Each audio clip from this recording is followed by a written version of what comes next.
Amor não existe? A visão crua de Freud. O início da ilusão. Antes de falar de amor, é preciso falar de ausência. Porque, para Sigmund Freud, o amor nunca foi um conto de fadas. Foi sempre um sintoma. Talvez isso incomode você. Talvez você queira acreditar que amor é luz pura, destino divino, encontro de almas. Mas Freud fazia uma pergunta mais profunda. O que você está tentando curar quando diz que ama? Desde cedo aprendemos que amor é entrega. Que amor é proteção. Que amor é felicidade garantida. Mas Freud enxergava outra coisa por trás desse discurso. Ele via desejo. Ele via carência. Ele via repetição. Ele via infância. Principalmente infância. O bebê não ama a mãe. Ele precisa dela. A primeira experiência de amor é, na verdade, sobrevivência. É dependência absoluta. E essa dependência cria uma marca. Uma marca que atravessa a vida adulta. Quando você diz eu te amo, pode estar dizendo inconscientemente, eu preciso que você não me abandone. Freud chamava isso de transferência. Nós não nos apaixonamos apenas por pessoas. Nos apaixonamos por representações internas. Você não ama só quem está diante de você. Você ama aquilo que essa pessoa desperta dentro da sua história. A voz que lembra acolhimento. O olhar que lembra aprovação. O silêncio que lembra rejeição. O amor, para Freud, nasce carregado. Carregado de passado. Carregado de expectativa. Carregado de memória emocional. E aqui começa a parte desconfortável. Se o amor é repetição inconsciente de vínculos infantis, talvez ele não seja tão livre quanto imaginamos. Talvez você não escolha quem ama. Talvez você repita. Repita o pai distante. Repita a mãe crítica. Repita a instabilidade que confundia medo com afeto. Freud observou que muitos sofrimentos amorosos não vinham da falta de amor. Vinham da repetição do mesmo padrão. Escolhas semelhantes. Finais semelhantes. Dores semelhantes. E a pessoa dizia, é o meu tipo. Mas talvez não fosse tipo. Talvez fosse trauma organizado como preferência. Essa é a visão crua. O amor romântico pode ser a forma socialmente aceita de reviver feridas antigas. Isso significa que o amor não existe? Não. Significa que o amor idealizado talvez não exista. Porque o amor humano é atravessado por desejo, medo e memória. E se você quer continuar explorando esse tipo de verdade que ninguém tem coragem de dizer, se quer mergulhar fundo na psicologia do inconsciente, nos códigos ocultos da mente e nas verdades que libertam, então se inscreva agora no canal Códigos da Nova Terra. Aqui, não entregamos frases motivacionais vazias. Entregamos consciência. Ative o sininho. Porque toda semana você vai encontrar conteúdos que desmontam ilusões e despertam percepção. Agora respire. Porque isso é só o começo. Amor, narcisismo e o ego ferido. Existe uma pergunta que quase ninguém faz quando está apaixonado: eu amo essa pessoa, ou amo o que ela faz eu sentir sobre mim? Para Sigmund Freud, essa não é uma pergunta provocativa. É uma pergunta estrutural. Freud dizia que o ser humano começa a vida completamente narcisista. O bebê não ama o mundo. Ele ama a própria satisfação. Ele chora, o mundo responde. Ele sente fome, o mundo alimenta. Ele sente frio, o mundo aquece. No início, não existe separação clara entre eu e outro. Existe apenas necessidade e alívio. E esse é o primeiro modelo de amor que conhecemos, o modelo onde o outro existe para satisfazer. Com o tempo, a realidade frustra. A mãe demora. O pai falha. O cuidado não é perfeito. E o bebê começa a perceber algo doloroso. O mundo não gira totalmente ao redor dele. Essa é a primeira ferida narcísica. Freud falava das feridas do narcisismo como golpes na ilusão de centralidade humana. Primeiro, descobrimos que a Terra não é o centro do universo. Depois, que não somos a espécie suprema livre de instintos. E por fim, que nem controlamos totalmente nossa própria mente. O inconsciente governa mais do que imaginamos. E o amor é um dos lugares onde isso fica mais evidente. Quando você se apaixona, algo curioso acontece. Você investe energia psíquica no outro. Freud chamava isso de investimento libidinal. Você desloca parte da energia que antes estava centrada em você e a direciona para outra pessoa. Mas aqui está o ponto delicado. Você só consegue amar verdadeiramente alguém se seu próprio narcisismo estiver relativamente saudável. Se não estiver, o amor vira dependência. Vira necessidade de validação constante. Vira uma tentativa desesperada de restaurar um ego fragilizado. Pense com honestidade. Quantas vezes você se sentiu mais apaixonado quando estava inseguro? Quando precisava provar algo? Quando queria mostrar que era digno? O amor pode funcionar como um remédio para o ego ferido. Se alguém me escolhe, eu valho. Se alguém me deseja, eu importo. Se alguém me prioriza, eu existo. Mas isso não é amor puro. É reconstrução narcísica. Freud dizia que muitas pessoas não suportam a ideia de não serem especiais para alguém. A exclusividade no amor alimenta o narcisismo. Ele só tem olhos para mim. Ela me escolheu entre todos. Isso produz prazer. Mas é um prazer ligado ao ego. E quando esse ego se sente ameaçado, o amor vira medo. Medo de perder status emocional. Medo de deixar de ser o centro. Medo de ser substituído. O ciúme nasce nesse ponto. Não apenas do medo de perder o outro, mas do medo de perder a própria importância. Freud via o ciúme como uma mistura complexa de amor, rivalidade e narcisismo. Você não sofre apenas porque ama. Você sofre porque seu ego foi ferido. Porque alguém ousou não confirmar sua centralidade. E aqui entra algo ainda mais desconfortável. Muitas pessoas escolhem parceiros que reforçam suas feridas. Alguém distante confirma a crença de não ser suficiente. Alguém controlador confirma a crença de precisar lutar por amor. Alguém estável confirma a crença de que amor é tensão. Isso não é coincidência. É repetição inconsciente. Freud chamou isso de compulsão à repetição. Repetimos aquilo que não elaboramos. Recriamos cenários antigos tentando, inconscientemente, ter um final diferente. Se seu pai foi emocionalmente ausente, você pode se sentir atraído por alguém difícil de alcançar. Não porque gosta de sofrer, mas porque, em algum nível, quer finalmente ganhar o amor que antes não conseguiu. Você não ama a pessoa. Você tenta curar uma memória. E enquanto essa memória não for consciente, o padrão continua. Agora pense em algo ainda mais delicado. E se você ama não apenas para receber, mas para controlar? Freud dizia que amar também é uma forma de poder. Quando alguém depende de você, você se sente seguro. Quando alguém precisa de você, você se sente indispensável. Isso alimenta o ego. O amor pode virar um acordo inconsciente. Eu te dou afeto, se você me garantir que sou importante. Isso não é vilania. É estrutura psíquica. Mas só se torna amor maduro quando deixa de ser contrato oculto. Freud também falava do ideal do eu. Todos temos uma imagem interna de quem gostaríamos de ser. E muitas vezes nos apaixonamos por quem representa esse ideal. Você pode amar alguém que parece confiante porque deseja essa confiança para si. Pode amar alguém espiritual porque deseja se sentir elevado. Pode amar alguém bem-sucedido porque deseja se sentir validado socialmente. O amor, nesse sentido, é projeção. Projetamos no outro partes que desejamos integrar. Mas enquanto projetamos, não vemos a pessoa real. Vemos o símbolo. E símbolos são frágeis. Quando a pessoa mostra falhas, o encanto pode quebrar.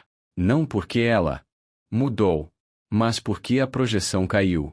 Freud não dizia que isso torna o amor impossível. Ele dizia que isso torna o amor complexo. Amar alguém real exige retirar projeções. Exige aceitar que o outro não é seu salvador, nem seu espelho perfeito, nem sua continuação.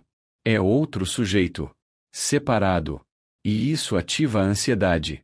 Porque separação remete à primeira grande angústia da vida, a separação da mãe. Freud acreditava que a angústia de separação molda profundamente nossas relações. Muitos adultos não temem o fim do amor. Temem o abandono primitivo que o fim ativa. O pânico que surge não é apenas pela pessoa. É pela sensação infantil de desamparo. Por isso términos podem doer como se algo estivesse sendo arrancado do corpo. Porque, simbolicamente, está. O investimento libidinal foi retirado. E o ego sente como perda real. Então voltamos à pergunta central: amor não existe? Ou o que não existe é o amor livre de feridas. Talvez o amor exista, mas nunca totalmente puro. Ele sempre carrega história. Sempre carrega desejo. Sempre carrega medo. Mas isso não o torna falso. Torna-o humano. Freud não era contra o amor. Ele era contra a ilusão de que amar resolve tudo. Ele via casamentos infelizes sustentados por medo da solidão. Via paixões intensas sustentadas por necessidade de validação. Via relações estáveis sustentadas por conveniência. E perguntava: onde está o desejo real? Onde está a escolha consciente? Porque amar conscientemente exige enfrentar o próprio narcisismo. Exige reconhecer: eu não preciso que você me complete. Eu escolho estar com você. Essa frase parece simples, mas é revolucionária. Porque retira do outro a função de reparador e coloca a responsabilidade dentro. Freud acreditava que maturidade emocional envolve aceitar que o outro não vai suprir todas as faltas, e que isso é inevitável. Você pode amar profundamente e ainda assim sentir falta. Pode amar e ainda se sentir sozinho às vezes. Pode amar e ainda ter desejos próprios. O amor maduro não elimina a falta. Ele convive com ela. Mas a cultura vende outra ideia. Vende fusão total. Vende intensidade constante. Vende exclusividade absoluta. E quando a realidade não corresponde, as pessoas concluem que o amor acabou. Talvez não tenha acabado. Talvez apenas tenha saído da fantasia. E fantasia é sedutora. Freud sabia disso. Ele sabia que o ser humano prefere a ilusão confortável à verdade incômoda. Mas a verdade liberta. Quando você entende que parte do seu amor é narcisismo, você ganha escolha. Pode continuar repetindo. Ou pode transformar. Transformar repetição em consciência. Transformar dependência em parceria. Transformar carência em compartilhamento. Isso não acontece da noite para o dia. Exige análise. Exige reflexão. Exige coragem para olhar para dentro e perguntar: eu amo essa pessoa? Ou amo a sensação de ser necessário? Essa pergunta pode mudar sua vida. E na próxima parte, vamos entrar em outro território ainda mais controverso: a ligação entre amor, sexualidade e repressão. Porque, para Freud, o amor romântico não está separado da pulsão. E isso desmonta muitas narrativas idealizadas. Prepare-se. Amor, sexualidade e repressão. Existe uma separação que a sociedade insiste em fazer: amor de um lado, sexo do outro. Como se fossem coisas distintas. Como se o amor fosse puro, e o desejo fosse sujo. Mas para Sigmund Freud, essa divisão é uma construção cultural. Na estrutura psíquica, amor e sexualidade nascem da mesma fonte, a libido. E aqui começa o incômodo. Porque a libido, para Freud, não é apenas impulso sexual físico. É energia vital. É energia de ligação. É aquilo que nos move em direção ao outro. O bebê já nasce com libido. Sim. Antes mesmo de entender o que é romance, antes mesmo de saber o que é moral. O bebê encontra prazer na boca. Depois no controle corporal. Depois na descoberta do próprio corpo. Freud chamou isso de desenvolvimento psicossexual. E foi duramente criticado por isso. Mas ele estava tentando mostrar algo essencial: a sexualidade não começa na adolescência. Ela acompanha o desenvolvimento psíquico desde o início. Isso não significa erotização precoce. Significa que o prazer corporal e emocional estão ligados desde sempre. Então, quando um adulto diz: eu amo essa pessoa, mas o desejo acabou, Freud levantaria uma sobrancelha. Porque, para ele, quando amor e desejo se separam completamente, algo está sendo reprimido. Repressão é uma palavra-chave na psicanálise. Reprimir é empurrar para o inconsciente aquilo que causa conflito. Desejos inaceitáveis. Impulsos proibidos. Fantasias que chocam a moral. A sociedade exige repressão. Sem ela, viveríamos no caos. Mas repressão excessiva cobra preço. E muitas vezes esse preço aparece nas relações amorosas. Pessoas que amam profundamente, mas não conseguem desejar. Pessoas que desejam intensamente, mas não conseguem amar. Freud observou isso em inúmeros casos clínicos. Ele chamou de divisão entre a mulher ideal e a mulher desejada no contexto masculino de sua época. Muitos homens colocavam a mulher pura em um pedestal, mas direcionavam desejo para figuras consideradas impróprias. Não porque eram perversos, mas porque associavam amor à pureza e desejo à culpa. E culpa mata espontaneidade. Agora pare e pense: quantas crenças você carrega sobre sexo e amor? Quantas vieram da família? Da religião? Da cultura? Freud não dizia que devíamos viver sem moral. Ele dizia que negar a força do desejo cria sintomas. E o amor pode virar sintoma. Quando o desejo é reprimido, ele não desaparece. Ele se desloca. Pode virar irritação. Pode virar frieza. Pode virar traição. Pode virar fantasia secreta.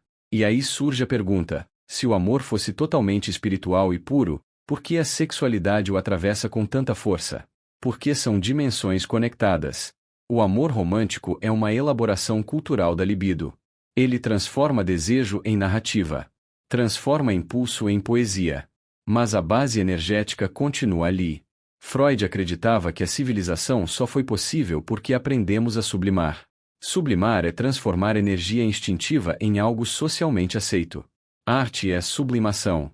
Ciência é sublimação. Religião pode ser sublimação. E o amor romântico também pode ser. Mas quando sublimamos demais, desconectamos do corpo. E quando desconectamos do corpo, criamos cisões internas. Muitos relacionamentos começam com desejo intenso. O corpo fala alto. A química é evidente. Mas com o tempo, quando o vínculo se torna mais estável, o desejo pode diminuir. Por quê?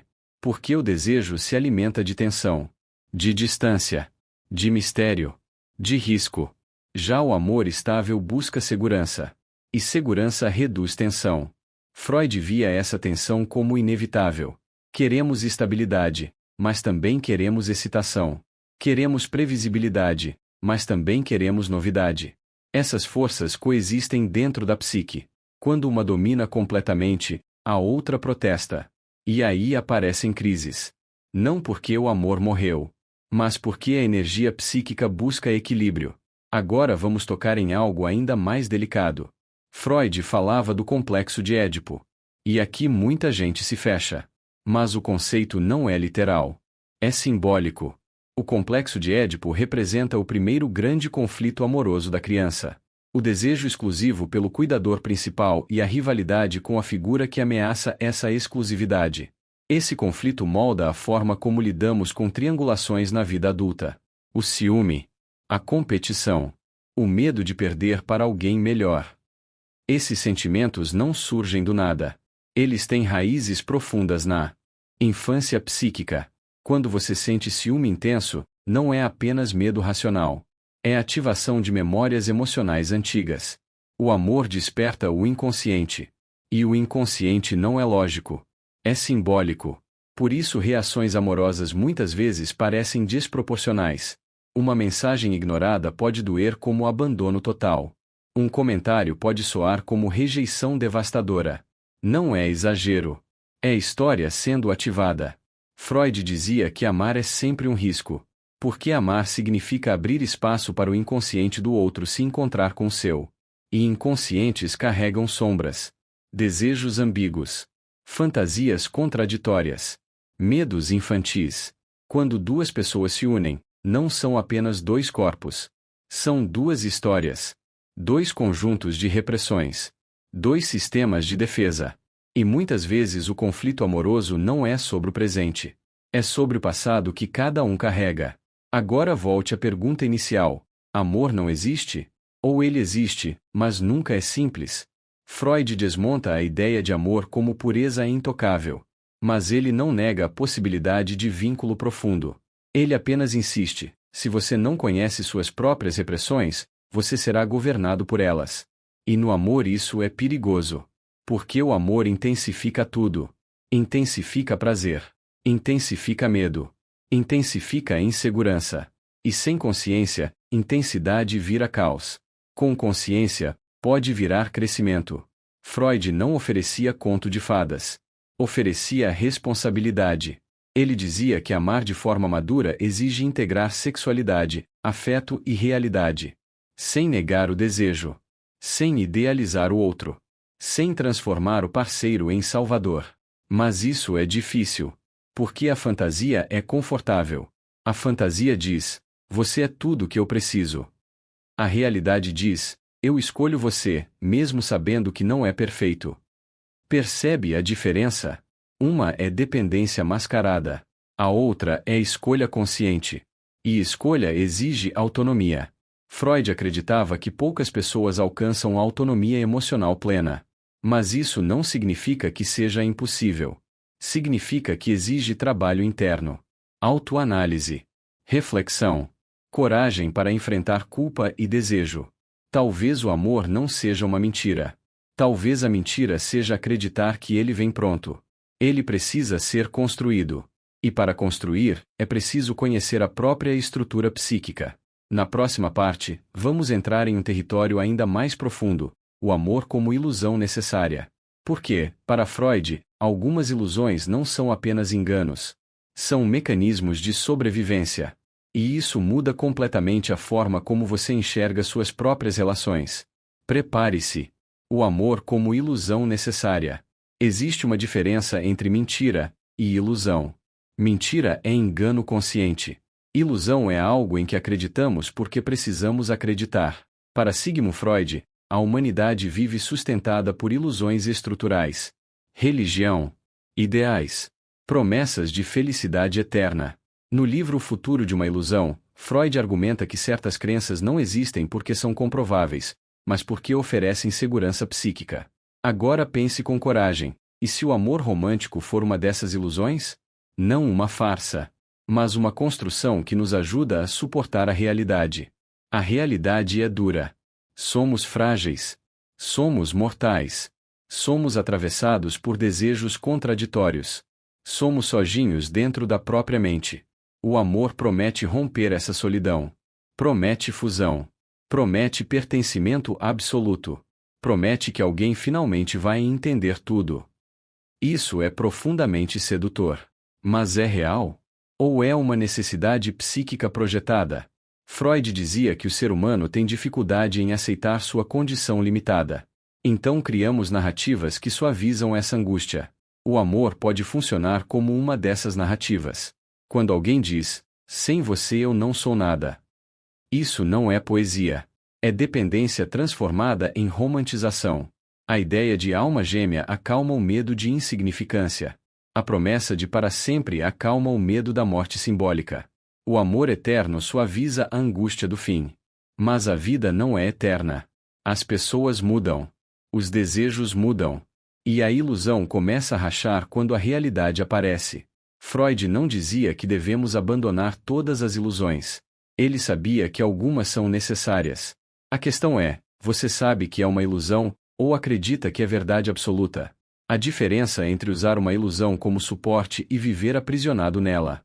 Quando você acredita que o outro deve preencher todos os seus vazios, você transforma a relação em obrigação impossível. Ninguém sustenta esse papel por muito tempo. E quando falha, o ressentimento nasce. Freud observava que muitas crises conjugais não eram sobre falta de amor. Eram sobre expectativas irreais. Esperava-se que o parceiro fosse amante perfeito, melhor amigo, terapeuta, confidente, apoiador incondicional, fonte constante de desejo. É uma carga enorme para um ser humano comum. E quando ele falha, porque vai falhar, a ilusão desmorona. Então surge a frase clássica: você mudou. Mas talvez não tenha mudado. Talvez apenas tenha deixado de sustentar a fantasia. Freud dizia que crescer é aceitar a realidade. E aceitar a realidade significa abrir mão de certas ilusões infantis. Na infância, o cuidador parece onipotente. Resolve tudo. Protege de tudo. O amor adulto muitas vezes tenta recriar essa onipotência.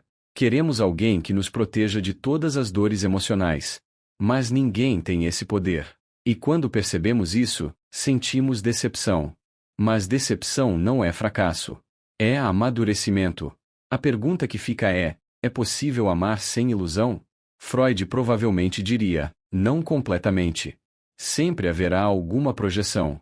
Sempre haverá algum ideal. Mas o amor maduro reconhece isso. Ele não exige perfeição.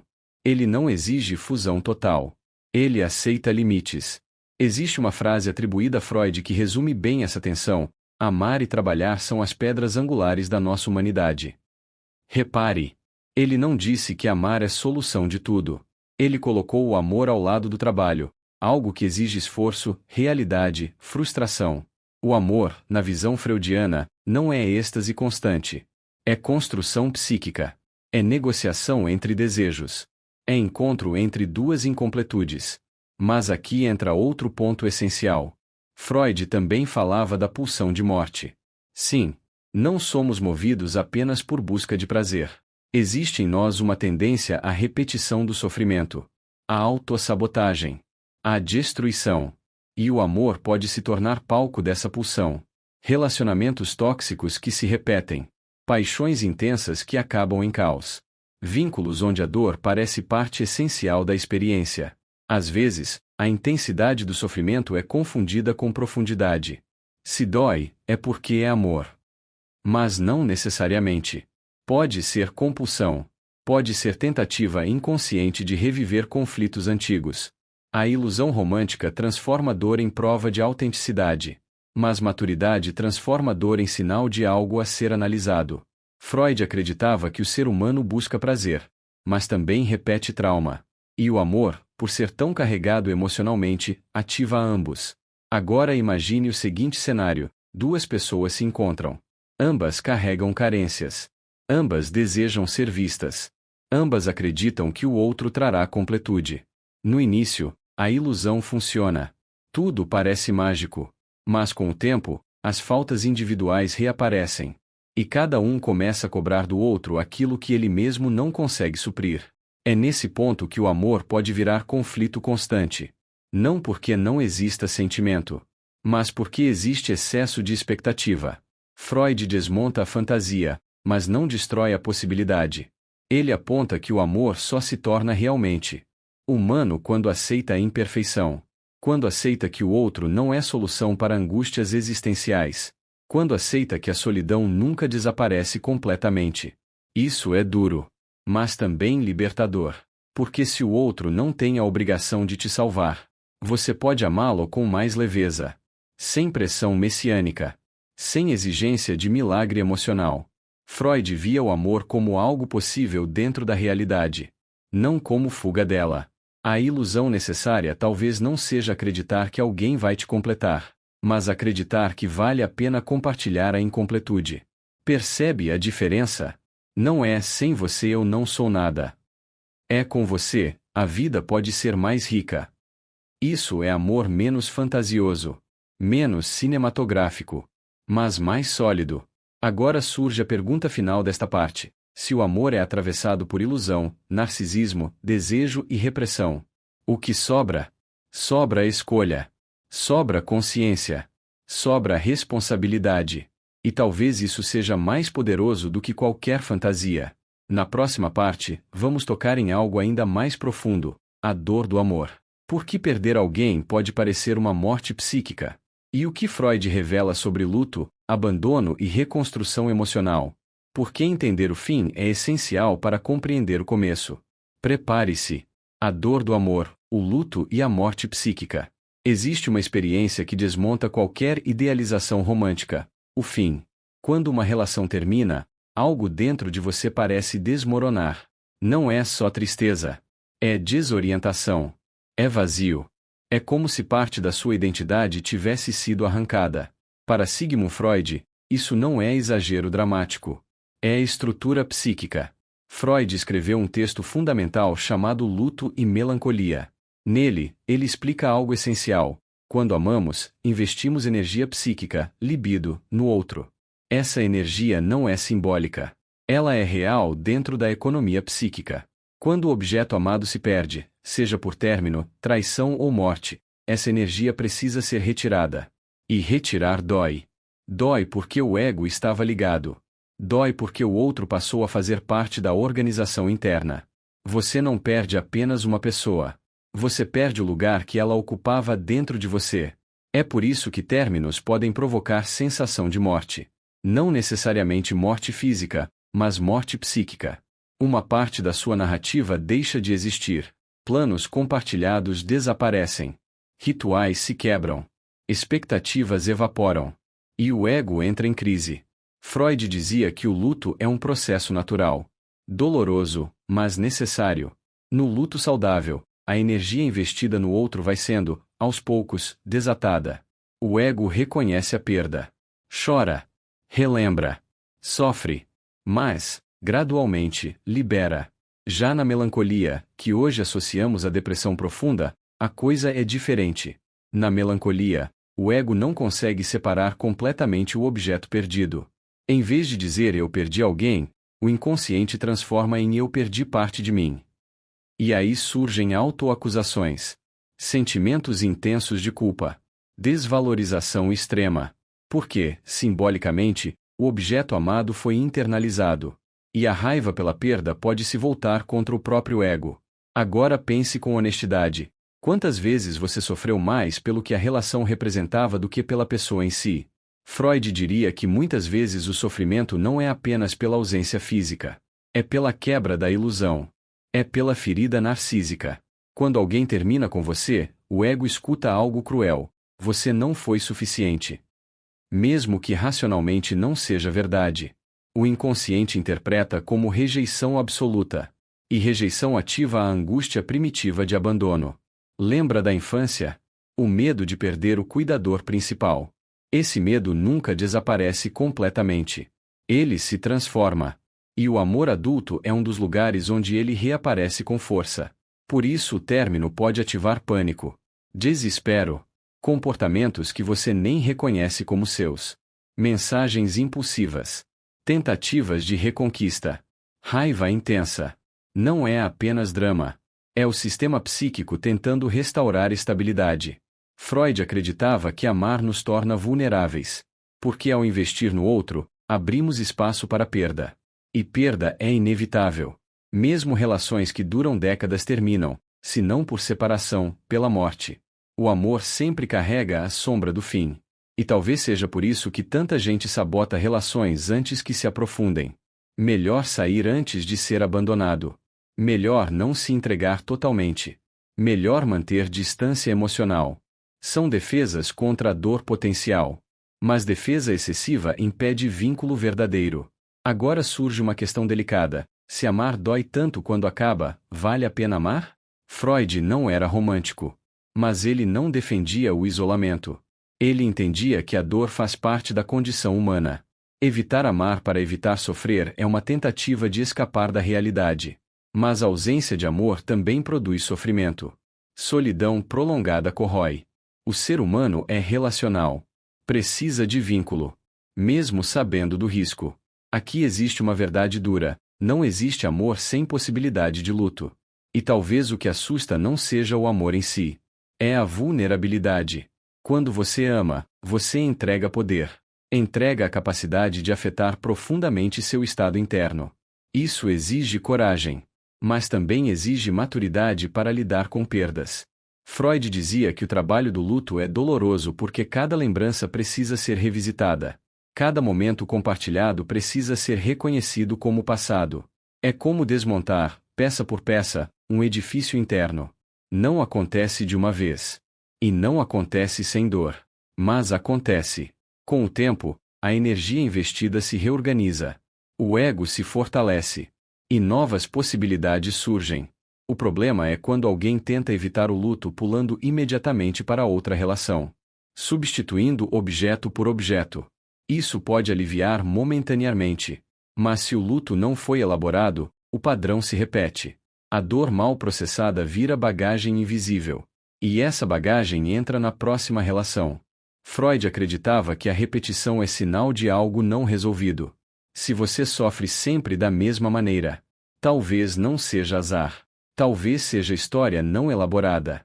E aqui chegamos a um ponto crucial. O fim de um amor revela muito sobre sua estrutura interna. Se o término ativa desespero absoluto, pode indicar dependência profunda. Se ativa raiva descontrolada, pode indicar ferida narcísica intensa. Se ativa culpa esmagadora, pode indicar identificação melancólica. Cada reação conta uma história. E compreender essa história transforma sofrimento em aprendizado. Agora vamos encarar algo ainda mais direto. Talvez o amor não seja a garantia de felicidade, mas seja a oportunidade de autoconhecimento. Freud não prometia finais felizes. Ele prometia consciência. E consciência não elimina a dor, mas impede repetição cega. Talvez o amor exista, mas não como salvação. Existe como encontro de vulnerabilidades. E toda vulnerabilidade carrega risco. A pergunta não é se você vai sofrer, é se vai aprender com o sofrimento. Porque amar é inevitavelmente arriscar. E o risco não pode ser eliminado. Pode apenas ser compreendido. Na próxima parte, vamos tocar em algo ainda mais profundo: o amor como escolha consciente. Se o inconsciente governa tanto, existe liberdade? Ou estamos condenados a repetir padrões eternamente? Prepare-se, porque agora entramos no território da responsabilidade. Agora chegamos ao ponto mais decisivo de todos. Se até aqui pareceu que estamos condenados a repetir padrões, agora vem a pergunta que realmente importa: existe saída? Amor, liberdade e responsabilidade psíquica.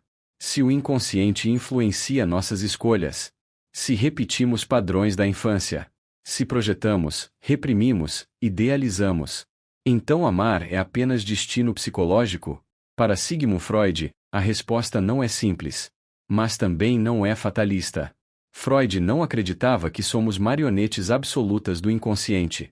Ele acreditava que aquilo que não é consciente nos governa, mas aquilo que se torna consciente pode ser transformado. Essa é a diferença crucial.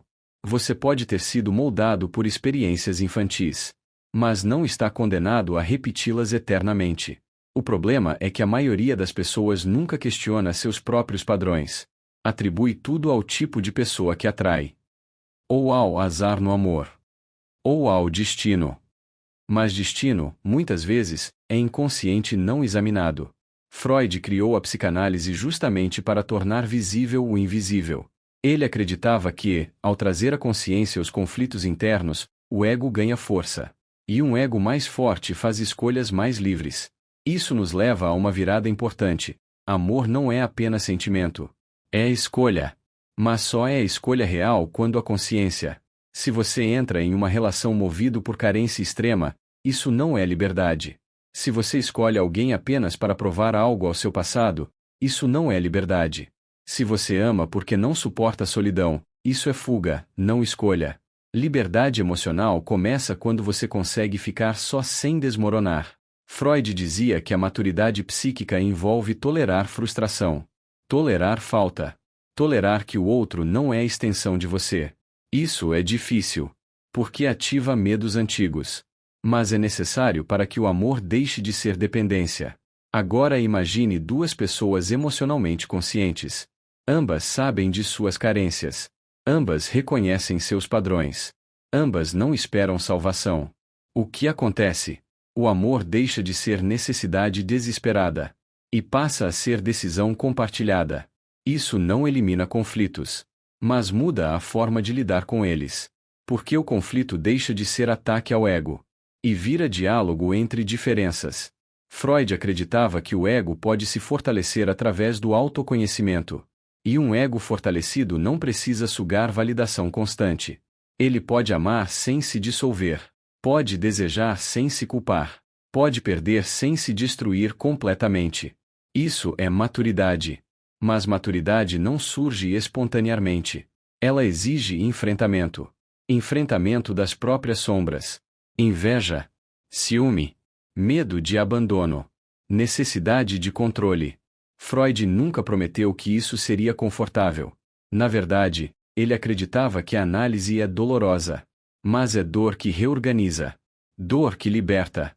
Agora pense em algo essencial. Se você reconhece que tende a escolher parceiros emocionalmente indisponíveis, e mesmo assim continua escolhendo, não é mais inconsciente puro.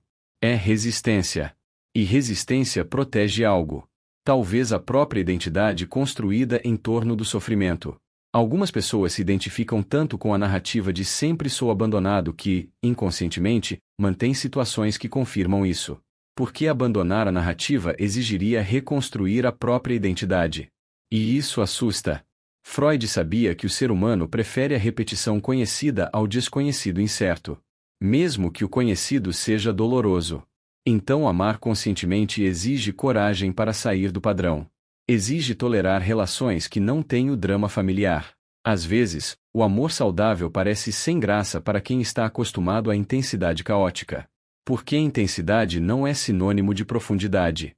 Pode ser apenas ativação de trauma. Freud via a neurose como conflito não resolvido. E muitas relações são neuróticas, baseadas em jogos inconscientes.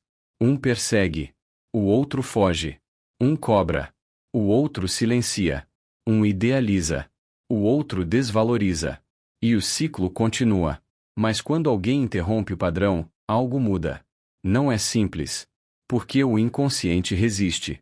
Mas é possível. Agora chegamos à pergunta central desta parte: se o amor é atravessado por desejo, narcisismo, ilusão e dor, por que ainda buscamos? Porque, apesar de tudo, o vínculo é parte da condição humana. Freud não via o amor como mentira. Ele via como campo de conflito, mas também como campo de crescimento. Amar pode revelar nossas fragilidades mais profundas, mas também pode nos ensinar sobre limites, autonomia e empatia. O amor não é milagre. É trabalho psíquico. Não no sentido de esforço forçado, mas no sentido de construção contínua. Você não encontra alguém que resolve tudo. Você constrói algo com alguém que também é imperfeito. Isso exige responsabilidade. Responsabilidade de não jogar no outro a tarefa de curar sua infância. Responsabilidade de lidar com seus próprios medos. Responsabilidade de reconhecer quando está repetindo. Freud acreditava que tornar-se adulto é aceitar a realidade sem fugir dela. E a realidade do amor é: ele não salva da condição humana, mas pode enriquecer a experiência dela. Amor não é fuga da solidão existencial. É companhia na travessia. Isso muda tudo. Porque retira a expectativa de completude mágica. E coloca o foco na parceria consciente. Talvez o amor não exista como ideal absoluto, mas exista como construção possível entre dois sujeitos que se reconhecem incompletos. E isso é mais real, e talvez mais bonito, do que qualquer fantasia. Na próxima parte, vamos abordar o último grande ponto: se Freud desmonta tantas ilusões, o que ele deixa no lugar? Existe espaço para a esperança? Ou a visão freudiana é apenas desilusão permanente? Prepare-se, porque a conclusão não é nihilista. É mais profunda do que parece. O que sobra depois da ilusão? Quando você tira o excesso de idealização, quando desmonta a fantasia de completude, quando reconhece o narcisismo, o desejo, a repressão, a repetição. O que resta? Cinzas? Frieza? Ceticismo? Para Sigmund Freud, não. Resta realidade. E realidade não é ausência de sentimento. É sentimento sem autoengano. Freud nunca disse que o amor é impossível. Ele disse que o amor infantil é ilusório. O amor maduro é outra coisa. O amor infantil diz: eu preciso de você para existir. O amor maduro diz: eu existo. E escolho estar com você. Percebe a diferença? Um é dependência. O outro é decisão. Mas chegar a esse nível exige atravessar frustrações. Freud acreditava que maturidade psíquica significa aceitar três coisas difíceis. Você não é o centro do universo. O outro não é a extensão de você. E a falta nunca desaparece completamente. A falta é estrutural. Sempre haverá algo que o outro não pode oferecer. Sempre haverá momentos de solidão, mesmo dentro de uma relação. Sempre haverá desejo que não é totalmente satisfeito. Isso não é falha do amor. É condição humana. O problema é que vendemos a ideia de que amor elimina a carência. E quando a carência retorna, concluímos que o amor acabou. Mas talvez ele apenas tenha saído da fantasia. Freud via o amor como um campo onde o ego aprende limites. Aprende que não controla o outro. Aprende que não pode exigir perfeição. Aprende que precisa lidar com insegurança sem destruir o vínculo. Isso é crescimento. Agora pense em algo essencial. Talvez o amor não seja feito para preencher vazios. Talvez seja feito para compartilhar incompletudes. Essa frase muda tudo. Porque tira do outro a função de reparador emocional. e devolve para você a responsabilidade pelo próprio equilíbrio. Freud acreditava que autoconhecimento fortalece o ego. E um ego fortalecido ama diferente. Ama sem exigir fusão total. Ama sem transformar ciúme em prisão. Ama sem confundir intensidade com profundidade. Isso não significa que o amor maduro é frio. Significa que ele é menos desesperado, menos dramático, menos dependente de validação constante. Ele aceita que o outro tem mundo próprio, desejos próprios, sombras próprias, e ainda assim escolhe ficar. Existe algo poderoso nisso. Porque não é amor movido por necessidade. É amor movido por consciência. Agora surge a pergunta final: amor não existe? Ou o que não existe é o amor perfeito? Talvez o amor idealizado realmente não exista. Mas o amor humano, imperfeito, complexo, atravessado por desejo e limite, existe. E talvez seja mais real justamente por isso. Freud desmonta a ideia de que alguém vai te salvar. Mas ele não nega que alguém pode caminhar ao seu lado. Ele não promete a ausência de dor. Mas mostra que dor pode ser compreendida. Ele não promete completude. Mas aponta para a possibilidade de vínculo autêntico. Existe algo libertador nisso. Porque se o amor não é milagre, ele não precisa ser perfeito. Não precisa ser eterno para ser verdadeiro. Não precisa eliminar conflitos para ser legítimo. Ele só precisa ser consciente. E consciência transforma tudo. Você deixa de amar para tapar buraco. E começa a amar para construir algo possível. Você deixa de exigir que o outro cure sua infância. E começa a cuidar das próprias feridas. Você deixa de repetir automaticamente. E começa a escolher com responsabilidade. Talvez essa seja a verdadeira revolução freudiana no amor.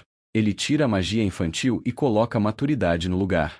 Isso pode parecer menos romântico, mas é infinitamente mais sólido. Porque fantasia desmorona ao primeiro choque com a realidade.